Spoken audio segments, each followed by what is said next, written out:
ऐकू येणार का बघा? हां, तेवढं कमी जास्त असं आत्ताच येतं आहे ना.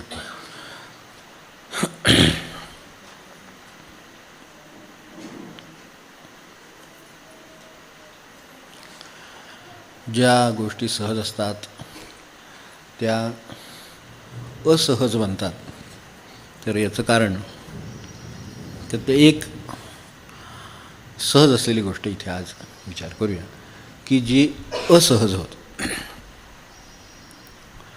वास्तविक आपल्याला भगवंतानी हे शिकवलेलं आहे. देहात श्वास तो श्वास चालेल, बरोबर, त्याच्यात काय अडचणी देतात त्या अर्थाने सहजपणे चालू असणारी गोष्ट आहे. देहात चालतो श्वास काही ना करी अन्यथा. दुसरं काही करीत नाही.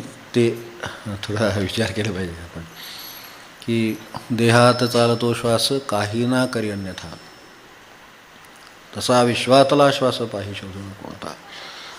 तर तो देहात चालतो श्वास तो चालतो, चालवित नाही. जी गोष्ट अशा तऱ्हेनं आपण करीत नाही ती सहज होते असं म्हणायला हरकत एक. आणि त्यातून सहज गोष्टी कशा कराव्या हे शिकायचं.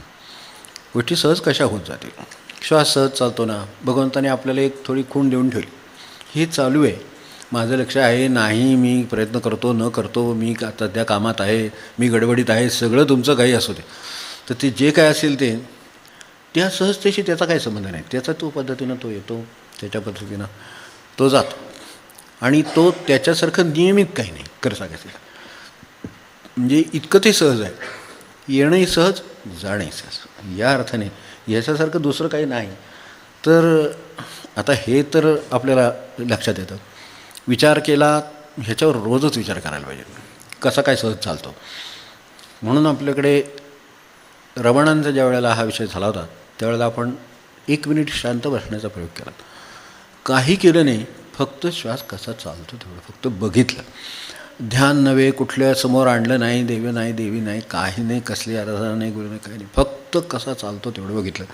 तर तसं जर 1 मिनिट बघितलं, 2 मिनिट बघितलं, 3 मिनिट बघितलं तर लक्षात येईल की परमेश्वरानं इतकी सहज गोष्ट कुठली ठेवलीच नाही आपल्या आयुष्यात. बाकीच्या गोष्टींना काळ आहे, त्याचं हे आहे, बंधनं आहेत, सगळं आहे. पण इतकं सहज आणि इतकं नियमित आणि इतकं निरंतर असं चालणारं आपल्याकडे काही नाही. मग आता हे जर असं आहे तर जीवन कसं आहे मग? त्याच्यावर जीवन चालतं. तर खरं तर सांगायचं तर जीवन हे सुद्धा तितकंच सहज आहे. ते जसं जन्माला आलं ते काय आम्ही काय प्रयत्न करून जन्माला आलो, मोठे झालो, ते काय मोठे लवकर मोठं व्हावं म्हणून काय प्रयत्न केले असं काही नाही. मला लवकर मोठं वाटायचं, लवकर मोठं व्हायचं. हां, ते मी विटॅमिन ह्या घ्या त्या घ्या ते काय ते होतं ते. पण त्यांनी काय होत नाही. मूळ जो मनुष्य वर्षाचा येतो, 2 वर्षाचा आपोआप होतो, तो सहज होतो की नाही. दुसऱ्या बाजूने विचार केला तर जीवनाचा प्रवास विचार केला तर असा सहज चालू आहे. तो काय असेल तो 40 41 झाला आहे, वर्ष झालं की 42 झालं, 43 झालं, हे होणार इतकं सहज. तसा विचार केला तर हाही प्रवास सहज आहे. जसा श्वासाचा सहज आहे, निरंतर आहे, तसा हाही निरंतर आहे आणि सहज आहे. यामध्ये काही असं कम्यूट करता येण्यासारखं नाही, काही बदलता येण्यासारखं नाही, काही नाही. मला समजा 1 वर्षाचं एकदम 9 वर्ष गॅप टाकून एकदम 10 वर्षाचं व्हायचं नाही. आता उलटं व्हायचं असतं काही ना, 50चं 40चं व्हायचं असतं वगैरे. आता आजच्या काळाच्या महिमा आहेत तर त्याचं एकदम 20 वर्षाचं व्हावं असं वाटतं. एकदम 40शीत गेल्यावर ना तर ते 20 वर्षाचं व्हावं वाटतं. आता असंही शक्य नाही आणि असंही शक्य नाही की मी 10चा आहे तो 20 व्हावा, 20चा एकदम 30 व्हावा. 1 दिवसात व्हावा नाही तर वर्षात व्हावा, काय असेल ते. त्यालाही तशा तऱ्हेची तरतूद नाही. तेही श्वास जसा सहज चालू आहे तसं तेहीच सहज चालू आहे. रोजचा 1 दिवस म्हणजे आपल्याला दिलेली संधी आहे की ज्या संधीनं मी 1 दिवस पुढे जातो तर भगवंत 1 दिवस पुढे जाणारच आहे. मी 1 दिवस पुढे गेलो का? आता हा प्रवास इतका सहज का होत नाही तर आणि केव्हा होतो? तर का होत नाही त्याचं कारण आपल्याला माहिती आहे, मन आडवं येतं म्हणून होत नाही. मागे यावंसं का वाटतं आणि पुढे जावंसं का वाटतं हे का वाटतं, हे मन करतं. देह म्हणत नाही, भगवंत म्हणत नाही. तू एकाचा एकदम 10 वर्षाचा जाऊ म्हणत नाही, 10चा 20 म्हणत नाही, 20चं 15 करत नाही, हे तो करत नाही. पण मला वाटू शकतं. आणि आता माध्यमांचा विचार करता तर आणखीनच वाटतं लहान व्हावं. नाही जमणार, मोठं हो नाही जमणार, जमेल थोडा वेळ. आपल्याकडे ते फोटोग्राफर येतात त्यावेळेस असं जरा स्माईल प्लीज, याचा अर्थ सरळ आहे ना आपल्याला. मला जर हसायला सांगावं लागत असेल, विशिष्ट पद्धतीनं असं सांगावं लागत असेल, तो फोटो फ्लॉप गेला, दुसरा काढा म्हणून परत नीट आलेलं नाही आहे, म्हणजे तुम्ही नीट हसला नाही असं जर सांगावं लागेल, तर माझ्या जीवनामध्ये हसणं सहज नाही आहे. हसणं आणलेलं आहे, आणावं लागतं आहे, असं त्याचा अर्थ झाला. म्हणजे सहजता तिथे पण नाही. ती सहजता घालवली कोणी? ज्या मनावर ताण असेल त्यांनी सहजता घालवली, ज्या मनावर ताण नाही त्यांनी सहज राहिलं. असं काही सारखं हसतच राहिलं बस असं पाहिजे का? काय नाही. जीवनातल्या आपल्या भावभावनांचे जेवढे म्हणून आविष्कार आहेत तेवढे ते सगळे दिलेलेच आहेत. फक्त ते तसेच राहणं हा त्यातली सहजता आहे. आता ती केव्हा येते आणि त्यामुळं काय होऊ शकतं त्याच्याविषयी फक्त बघूया, ते का तसं होत नाही.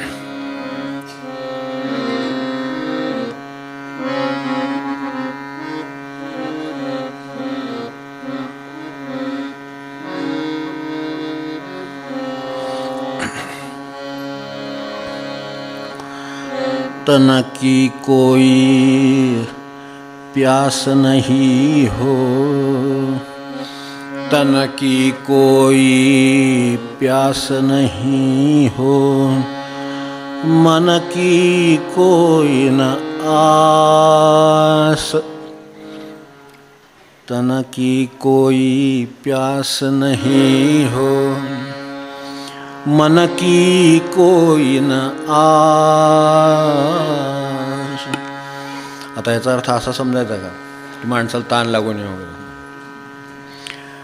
त्यांना की प्यास अलग आहे, या अलग आहे. जसं तहान लागणं हे सहज आहे, सहजतेत जातं कुठं?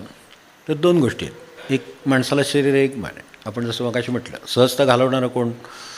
देह तर भगवंत सहज चालवतो आहे. मनसुद्धा त्याने दिले ते खरं सहज आहे, पण ते सहज राहत नाही. त्याला आपण आता संस्कार म्हणायचे का काय, आपण वाचतो ते म्हणायचं, आपण करतो ते म्हणायचं, इतरांनी केलेलं बघितलं म्हणायचं, काय म्हणायचं ते आपण ठरवायचं. कारण मनाच्या बाबतीत ठरवणं अवघड जातं. तर त्या अर्थी प्यासणे म्हणजे माणसाला काही ताण लागू नये का, त्यांनी पाणी पिऊ नये का? तर पाणी प्यावं, पण पाणीच प्यावं असं वाटतं. यात आणि तहान लागण्यात, पाणी पिण्यात काहीतरी फरक आहे. त्याला ते अमुकच हवं आहे, इथं मनाचा कारभारमध्ये येतो. तेव्हा आपल्याला जे आहे ती प्यास आहे, बरोबर. माणसाला तहान लागली, तो पाणी प्याला, बरोबर. तर तशा तऱ्हेचं शरीराला नुसतं काही असेल का? तर हे नसेल. त्याला भूक असेल तर तो जेवील, अमुकच जेवील हे कोणी काढलं. प्यास त्या अर्थाने की अमुकच हवं आहे, अमुकच नको आहे, अमक्या प्रकारचंच हवं आहे, अमुक वाजताच हवं आहे, अमुक वाजताच नको आहे, हे सगळं जे काय आहे की नाही, हा कारभार ही प्यास दाखवणार कारभार आहे. तर तो कारभार आपल्या एकदा लक्षात आला की त्याचं काम मूळ काय? उठल्यावर पाणी प्याला. अगदी आयुर्वेदात स्वामाण उठलं की अगदी अंच्यापोटीसुद्धा चांगलं 2 भांडी पाणी प्यावं, छान आरोग्य राहतं. आपल्याला मानवत असेल तर पिऊन मागायला हरकत. आता समजा सीझन आहे तसा, कोण पाणी पिईल? सीझन चांगला गरम चाललं आहे, बाहेर उकाडा आहे, गार पाणी पिईल. पण सर्व यंत्रणा त्यामुळे व्यवस्थित चालेल जी पाण्याशी निगडीत. जेवायच्या वेळेला जेवील. परिस्थितीनं बाहेर व्याप माणसाच्या मागे कमी जास्त असतील, कोण 8ला निघेल, कोण 10ला निघेल, कोण 12ला निघेल, हे ठीक आहे. शिफ्ट असतील तर त्या पद्धतीनं जाईल. पण त्यावेळेला त्याच्या ज्या वेळा आहेत त्यावेळेला आपल्याला सहजपणे त्याची सूचना देण्याचं सामर्थ्य आणि आपल्याकडे यंत्रणा ही अत्यंत व्यवस्थित आहे. अरे तुला तहान हे म्हणावं लागत नाही, त्याला तहान लागते आणि तो पाणी पितो. तुला तहान लागली असेल असं कधी म्हणावं लागत नाही, तुला भूक लागली असेल असं कधी म्हणावं लागत नाही. हे माणसाला सहज दिलेलं आहे. त्याची सूचना लगेच मिळते की आपल्याला तहान लागली, आपल्याला भूक लागली, आपल्याला चहा हवा आहे, आपल्याला अमुक हवं आहे, आपल्याला कॉफी आहे, काय जे तुमची वेळ असेल, जे काय स्वरूप असेल ते, हे इतकं सहज आहे की त्याच्या यंत्रणा सहज चालतात. पण मागे आपण एकदा दिल्लीमध्ये सांगितलं होतं, एकदा अनेक ठिकाणी ते सांगायचे लोकांना वेळ येतेच, आजही येतेच की एकदा चहा पिणार का कॉफी पिणार सांगा, नोंदणी असते ना. त्यावेळेला जे आपल्याबरोबर होते त्यावेळेलासुद्धा त्यांना लक्षात असेल कदाचित. आजही जे दिंडीत जाऊन आले त्यांनासुद्धा माहिती असेल की एकदा तुम्ही चहाच्या यादीत नाव घाला, नाही ते एकदा कॉफीच्या यादीत नाव घाला. ते होतंय काय, एखाद्या वेळेला चहा चांगला बनतो, काय घोडा बकरी काय जे म्हणतात ते काय ते कसलं चहा येईल सांगता येत नाही अलीकडे कसल्या नावाने. तर असलं काय आलंच समजा, आणि समजा चहा माणसाला आवडला तर ज्यांनी कॉफीत नाव घातली ती सगळी आवड. आता त्यांनी ठरवले काय 200 माणसं आहेत समजा सांभाळायची, ते 100 चहात आहेत 100 कॉफीत आहेत. चहा चांगला झाला की 150 चहामध्ये. त्या माणसाने करायचं की माणसाने आता ही प्यास नाही का माणसाने. आपलं काय ठरलं आहे, मग त्यांनी ठरवायला संधी दिली ना आपल्याला, सवय असेल ती असेल. मग एखाद्या दिवशी उलटं होतं बघितलं, कॉफी चांगली झाली, कानात सांगत ही बघा ना कॉफी तिकडं काय करणार माझं, चांगली झाली आहे म्हणून मी घ्यावी असं आहे का. मी कुठे नाव घातलं आहे, मी चहात नाव चहा घ्या, जसा झाला असेल तसा भगवंताची इच्छा आहे म्हणून मी घ्या. आणि मला संधी दिली होती, समोर येईल ते घ्या असं म्हणलं नाही भगवंताने आधी वारीत तर माऊली आहे, कुठेही महाराज आहेत माऊली आहेत, ते सगळे विचारतात काय काय तुम्हाला काय तुमचं काय चॉईस हे आहे, ठीक आहे हे घ्या. मग ते जर सहजपणे आपल्याला आपल्या स्वतःच्या जो निवड आहे त्यानुसार जर दिलेलं असेल तर मग आता ह्याच्यातली सहजता घालवतो कोण. त्यामुळं त्यांना की कोई प्यास नाही हे म्हणजे आपल्याला ताण लागणार, आपल्याला भूक लागणार, आपल्याला जेवायला लागणार, हे सगळं होणार हे सहजतेनं चालू आहे. सर्व शरीर यंत्रणासुद्धा सहजतेनं चालतात. जसं मनुष्य मोठा होतो तसा मनुष्य पाणी पितो, तर आता तो पाणी प्याला आहे आणि आता तो पाणी पचवायला बसलेला आहे 1 तास. असलं कधी झालं आहे का मला? सहजता किती आहे खरं म्हणजे, सहज होत जात असतं हे सगळं.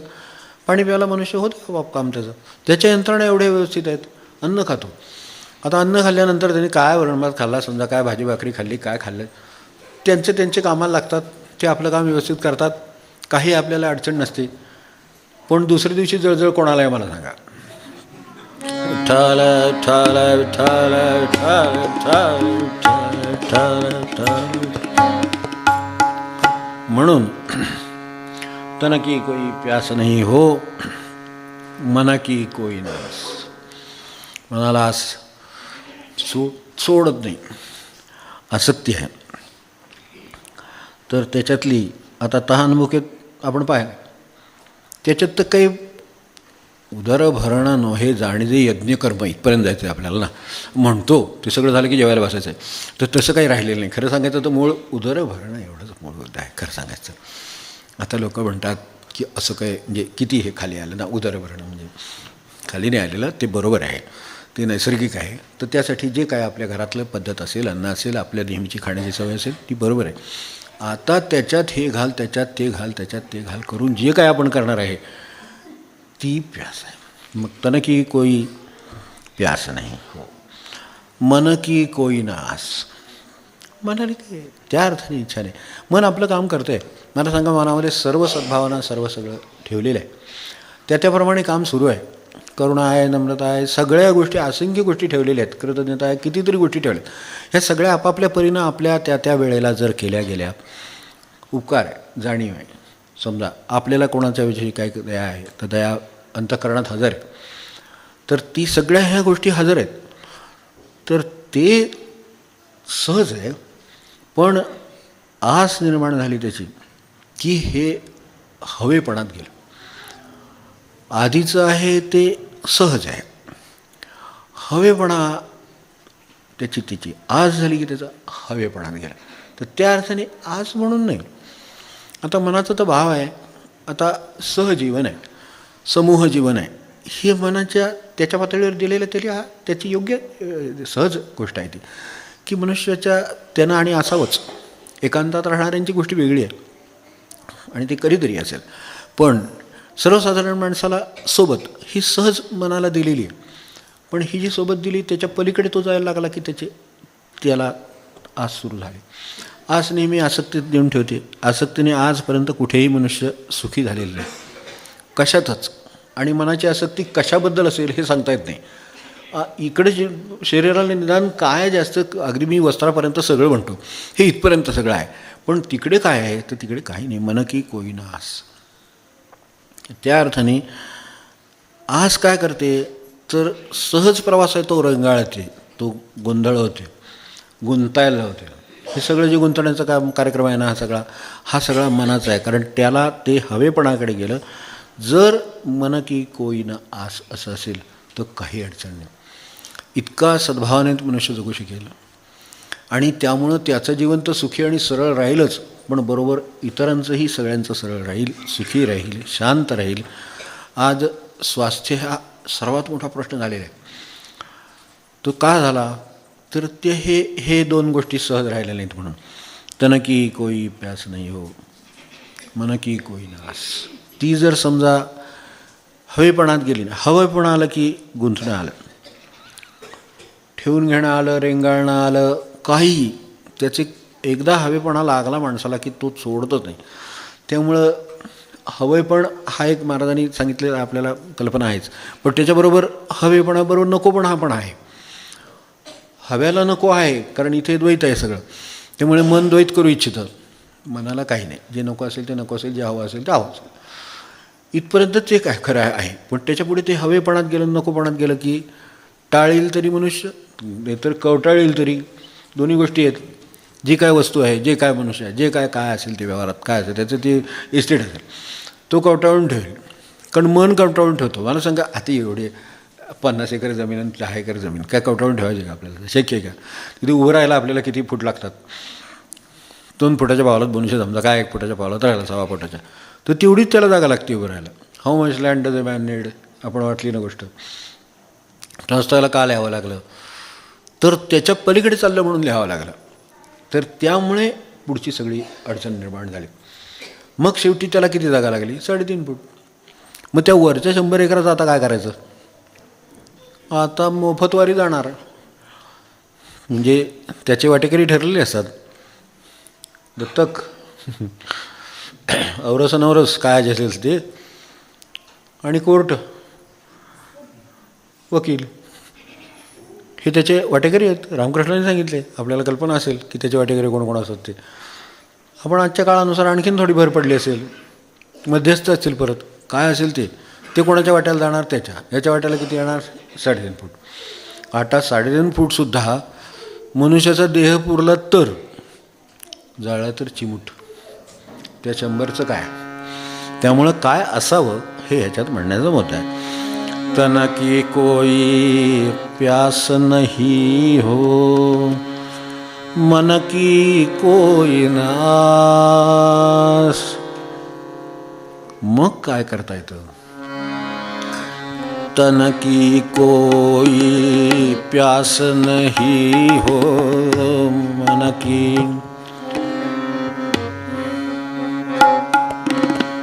तन की कोई प्यास नहीं हो, तन की कोई प्यास नहीं हो, मन की कोई न आस, मन की कोई न आस. तन की कोई प्यास नहीं हो, तन की कोई प्यास नहीं हो, मन की कोई न आस, मन की कोई न आस. आपण आता एवढा महापौर झाला आहे, चाललं आहे, काय होतं आहे काय आपल्याला कल्पना येत नाही. जे काय झालं ते आपल्या कल्पनेच्या पलीकडे झालं. त्यावेळेला ती मिलिटरी पाळवली, बरोबर. ते काय त्याचे जे संघटना आहे ते बरोबर, त्या त्यांच्या होड्या घेऊन आले. ते जवान आले, त्यांनी काय सांगितले? ही माणसं अडकलेली, उचला, त्यात ठेवा, सुरक्षित स्थळी आला. आता ते कोण, त्यांचं आधार कार्ड काय, त्यांचं हे काय, ते मी न्यायचं. मग त्यांनी नेलं तर नाही का चालणार? मी नेलं. तुमची ही बिल्डिंग आहे, ही माणसं अडकली, यात ठेवायची, सुरक्षित स्थळी आलवा, हे आपलं काम. मग असं काम करता येतं. केव्हा करता येईल? तन की कोई प्यास नहीं हो, तन की कोई प्यास नहीं हो, मन की कोई न आस, मन की कोई न आस। चले जहाँ जब राम ले जाए, चले जहाँ जब राम ले जाए। केव्हा शक्य आहे? ते म्हणले जाताना ते झाले, कामं संपली, पाणी ओसरलं, आपापल्या होड्या घेऊन चला, महूला जावा, ह्याला जावा, त्याला जावा, त्यांचं कुठं काय हेडक्वार्टर आहे तिथे जावा, नौदलाच्या ह्याच्यावर जावा, बंदरावर जावा, किनाऱ्यावर जावा, जिथे कुठे जायचं ते उचलायचं आणि तिकडे घेऊन जायचं. मग हा प्रवास असा आहे. चले जहाँ जब राम ले जाए, चले जहाँ जब राम ले जाए. त्याचं काय घडतं? चले जहाँ जब राम ले जाए, जीवन सहज प्रवास, जीवन सहज प्रवास, जीवन सहज प्रवास सारो, जीवन सहज प्रवास. तन की कोई प्यास नहीं हो, तन की कोई प्यास नहीं हो, मन की कोई न आस, मन की कोई न आस. चले जहाँ जब राम ले जाए, चले जहाँ जब राम ले जाए, जीवन सहज प्रवास सारो, जीवन सहज प्रवास सारो, जीवन सहज प्रवास. तेव्हा असहजता कशी जाईल, सहजता कशी येईल आणि ती निसर्गाला धरून कशी असेल? कारण माझ्या कोणत्याही वाटण्याला जगण्याला मी सहजता म्हणू शकतो. म्हणून मनाचा घोटाळा बाजूला करायचा तो विषय त्याच्यासाठी आहे की त्या जगण्याला मनुष्य सहज समजू शकतो. मन त्याला ते सहज आहे असं सांगू शकतं, पण ते सहज नाही हे लक्षात आलं तर याचा उपयोग होईल. तन की कोई प्यास नहीं हो, तन की कोई प्यास नहीं हो, मन की कोई न आस, मन की कोई न आस. चले जहाँ जब राम ले जाए, चले जहाँ जब राम ले जाए, जीवन सहज प्रवास सारो, जीवन सहज प्रवास सारो, जीवन सहज प्रवास. जानकी जीवन स्मरण जय जय राम.